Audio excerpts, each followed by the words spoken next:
दोस्तों आज की इस वीडियो में हम एक अहम खबर पर बात करने वाले हैं। दोस्तों आपको बताते चले कि जनाब असदुद्दीन ओवैसी साहब ने मीडिया से कॉन्फ्रेंस करते हुए ये बात कही है कि वक्फ बोर्ड के सिलसिले में बीजेपी एक बड़ी धांधली कर रही है।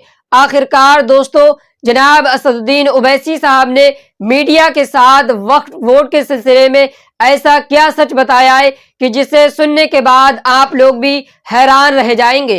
दोस्तों आप खुद जनाब असदुद्दीन ओवैसी साहब की जुबानी सुनेंगे कि आखिरकार वक्फ बोर्ड के सिलसिले में अंदर ही अंदर क्या कुछ हो रहा है। दोस्तों हम खुद जनाब असदुद्दीन ओवैसी की ही जुबानी सुन लेते हैं कि आखिरकार जनाब असदुद्दीन ओवैसी साहब ने वक्फ बोर्ड के सिलसिले में मीडिया से बातचीत करते हुए ऐसे क्या राज बताए। तो आइए दोस्तों जनाब असदुद्दीन ओवैसी की ही जुबानी सुन लेते हैं। भाई टीटीडी भी हिंदू धर्म का एक बोर्ड है, Andhra Pradesh Hindu endowment charitable purpose का बोर्ड भी हिंदू धर्म के लिए है, वक्फ बोर्ड भी जो है वो मुस्लिम धर्म के लिए है। अब जब वक्फ बोर्ड की बात आ रही है तो आप उसमें बोल रहे हैं कि नहीं मुसलमान नहीं नॉन मुस्लिम बनेंगे, और सेंट्रल वक्फ काउंसिल में आप बोल रहे हैं कि नहीं मिनिमम 2 नॉन मुस्लिम बनेंगे, और उसमें कम से कम जो है आप बोल रहे हैं कि 2 से बढ़ाकर आप 12 बना देंगे, यानी सेंट्रल वक्फ काउंसिल में नॉन मुस्लिम मेजॉरिटी हो जाएंगे, स्टेट वक्फ बोर्ड में आप नॉन मुस्लिम को बनाएंगे। तो ये पैरिटी होना चाहिए ना भाई। जब टीटीडी बहुत बड़ा हिंदू धर्म का एक वो मरकज है, वहां पर आपके ट्रस्टीज कोई मुसलमान नहीं हो सकता है, नॉन हिंदू नहीं हो सकता है, वक्फ बोर्ड में कैसे नॉन मुस्लिम मेंबर बनेगा। अब तो चेयरमैन साहब ये कह रहे हैं कि जो एम्प्लॉइज हैं, एम्प्लॉइज भी हिंदू धर्म के होना चाहिए। और आपके देखने वालों को आपको समझने की जरूरत है कि भारत के संविधान में आर्टिकल 25 में हिंदू धर्म का मतलब क्या है। जो हिंदू है, सिख है और आपके बौद्ध मजहब का है और जैन है, मगर यहां पर किसको बनाया जाएगा? सिर्फ हिंदू धर्म के मानने वालों को बनाया जाएगा। और ना सिर्फ ये बल्कि काशी विश्वनाथ का बोर्ड है, उसमें लिखा गया है कि पूरे कमिश्नर सब लोग हिंदू धर्म के होने चाहिए। उसमें अच्छा आंध्र प्रदेश के एंडोमेंट बोर्ड में, काशी विश्वनाथ के एंडोमेंट बोर्ड में, तेलंगाना के एंडोमेंट बोर्ड में, उड़ीसा के हिंदू एंडोमेंट बोर्ड में, तमिलनाडु के हिंदू एंडोमेंट बोर्ड लिखा गया कि अगर कोई भी कमिश्नर असिस्टेंट कमिश्नर हिंदू धर्म को छोड़ देगा तो उसको निकाल दिया जाएगा। वहां पर आप अपने धर्म के लोगों को बना रहे, हमको कोई आपत्ति नहीं है, बहुत अच्छा है, क्योंकि आपका धर्म है, आप बेहतर जानते हैं। हमारे धर्म के मामले में आप क्यों आ रहे हैं? नरेंद्र मोदी क्यों बनाना चाह रहे हैं नॉन मुस्लिम को वक्फ बोर्ड मेंबर? और सुनिए इसका बुनियादी हमारे को आर्गुमेंट हमारा क्या है। हम क्यों बोल रहे हैं कि ये भारत के संविधान के आर्टिकल 26 का ग्रेव वायलेशन है। आर्टिकल 26 क्या है बताता हूं मैं आपको। Article 26 guarantees freedom to marry religious affairs of every religious denominations of section thereof। उसमें सेक्शन 26A का देख लीजिए, right to establish and maintain an institution of religious and charitable purpose। B, manage its own affairs matters of religion। C, to own and acquire movable and immovable property। D, to administer such property in accordance with law।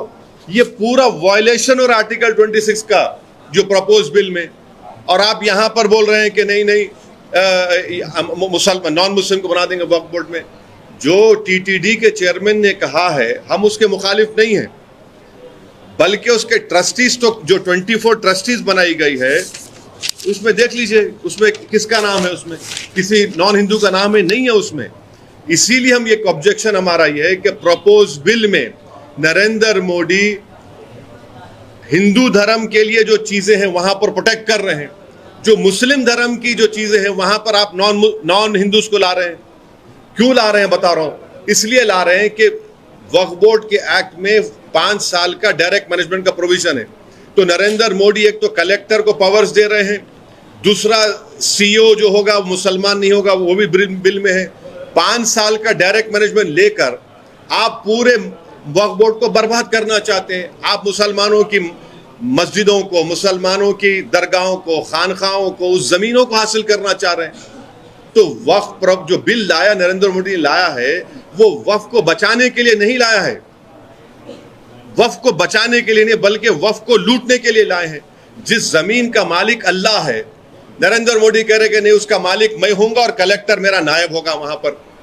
इसीलिए हम ये कह रहे हैं कि जो TTD के chairman ने कहा है बहुत अच्छा है वो, मगर आप वहां पर अगर अच्छा है तो हमारे लिए अच्छा क्यों नहीं हो रहा है फिर वो, ये हमारा आपत्ति है। सर टीटीडी का तो बहुत पहले से चला आ रहा है। नहीं आप सुनिए, आप नहीं एक बात, टीटीडी कब से चल रहा है बताइए, बताइए आप बताइए कौन सा कब से चल रहा है, कब से चल रहा है बताइए।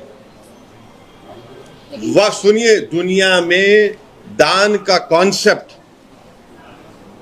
सबसे पहले इस्लाम ने किया है, और क्या था वो कि प्रॉफिट मोहम्मद सल्लल्लाहु अलैहि वसल्लम के ज़माने में उन्होंने, ये हदीस से साबित है, कुरान में ऐसे 21 से ज़्यादा आयतें कि चैरिटीज़ के लिए काम करो और उसको अल्लाह के लिए, अल्लाह उसका मालिक है।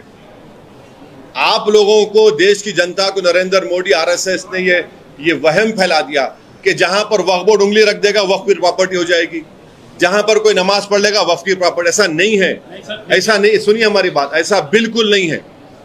वक्फ का जो मामला है वो प्रॉफिट मोहम्मद सल्लल्लाहु अलैहि वसल्लम ज़माने चल रहा है, बल्कि प्रॉफिट मोहम्मद सल्लल्लाहु अलैहि वसल्लम की एक वाइफ जो इस्लाम कबूल की थी, जू थी, उन्होंने अपने भाई के लिए वक्फ कर दिया जो नॉन मुस्लिम थे। आपको समझने की जरूरत है। धांधली के नाम पे आप वक्फ बोर्ड को छीन लेंगे, धांधली के नाम पे आप नॉन मुस्लिम्स को मेंबर बना देंगे, धांधली के नाम पे आप छीन लेंगे। अरे भाई धांधली क्या नहीं हुई है, धांधली क्या नहीं हो रही है धांधली।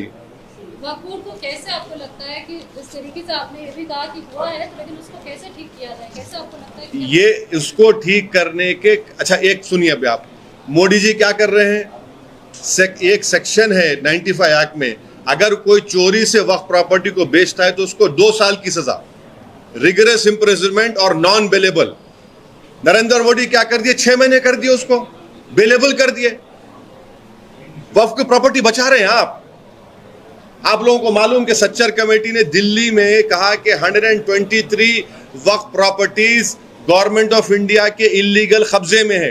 2007 में सच्चर कमेटी ने कहा कि उसकी लागत 6000 करोड़ रुपए है। मोदी की सरकार, उससे पहले मनमोहन सिंह की सरकार उस पर कब्जा करके बैठी हुई है। छोड़िए ना उन लोगों का, आप लोग एजेंडा चला रहे, देखो अरे एएसआई मालिक नहीं होता, एएसआई उसके मेंटेनेंस के लिए, उसके हद तक एएसआई, उसका मालिक तो वक्फ होता है। वो सच्चर कमेटी ने कहा कि 172 ASI properties are in the illegal possession of ASI.